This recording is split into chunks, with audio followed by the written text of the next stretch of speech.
That's the city of Firaz. Firaz was the border between the Roman Empire and the Persian Empire. The Persians and the Romans hated each other's guts. They had been fighting each other 628 plus 52, right? It was 53 BC, the Battle of Karhae, but there's no year zero, so you have to subtract one. That's why I'm doing 52. So what is 28 plus 52? 80. For 680 years, the Romans and the Persians had been fighting each other. Can you comprehend 680 years of warfare? Like, I don't even know what that means. What does that even mean? By the time Khalid ibn Walid gets to Firaz, the Persians and the Romans looked at each other and went, you are no longer the enemy. We have a new enemy. I don't know where these guys even came from. Because you have to remember, at this point in time, the Persians had been an empire for 1,200 years. And the Romans had officially been an empire, calling themselves an empire, for 600 years, but they had been imperial for the 300 before that. Because even before Rome was an empire, it owned Spain, it owned North Africa, it owned Syria, it owned Turkey, it owned Greece, right? And so you have 900 years of imperial history for the Romans and 1,200 years of imperial history for the Persians. There's 21 centuries between those two empires. And they're also technologically the most advanced civilizations on Earth. And they had massive populations compared to the Arabs. They're down because of malaria, but the Arabs don't have any rivers. They don't have the agricultural capacity to support large populations. The Arabs are outnumbered, they're out-technologied, they're out-moneyed, they're out-experienced, they're out-equipped. And Khalid, in 1 year, has captured Iraq. Our military was there for 8 years. We didn't capture anything. We captured IEDs in the face.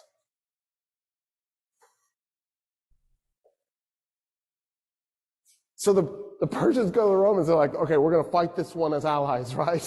And the Romans are like, yes, yeah, we're good. Because in the meantime, an Arab army has attacked from this side and is trying to get to Jerusalem. And so the Romans know that the Arabs, you're outnumbered, you're out-technology, you're out-moneyed, and you're facing two empires. Do you attack both at the same time?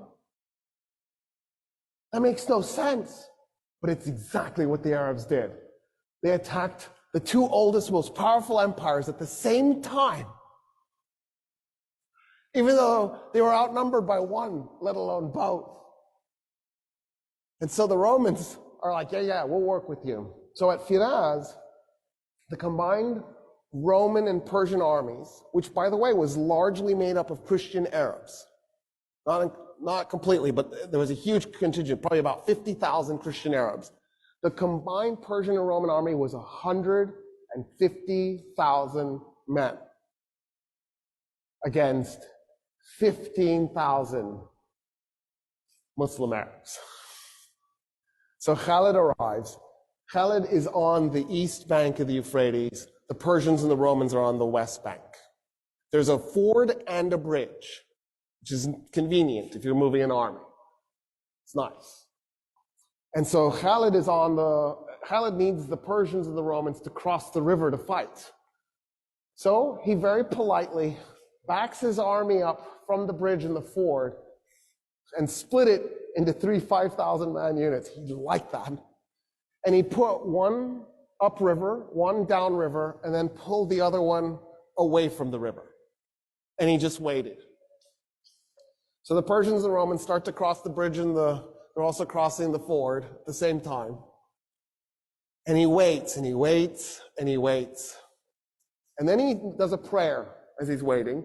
And he says, God, if you give me this victory, I will go to Mecca and I will do the Hajj. I know I'm going to die. I know there's no way we're going to defeat 150,000 men today. But that's what I will do. I'll run and I'll do the Hajj. And And I'm actually happy that I get to die as a warrior here today. When 50,000 Persians and Romans had crossed the Euphrates, he blew a horn.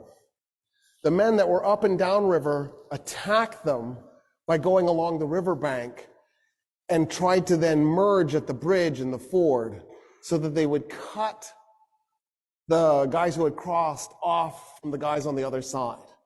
Then what Khalid did was he took the 5,000 men who against 50,000 and he has them charge into him.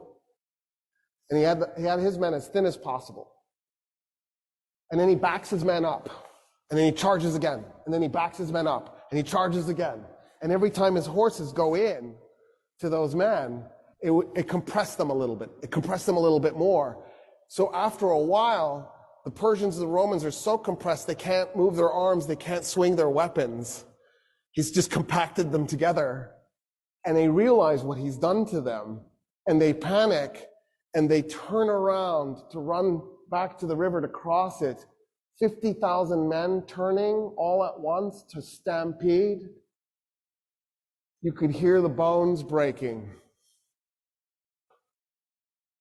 And then the Muslim Arabs just went in and started killing them as they're running. By the time the battle was done, 200 Muslim Arabs were dead. 50,000 Persians and Romans were dead.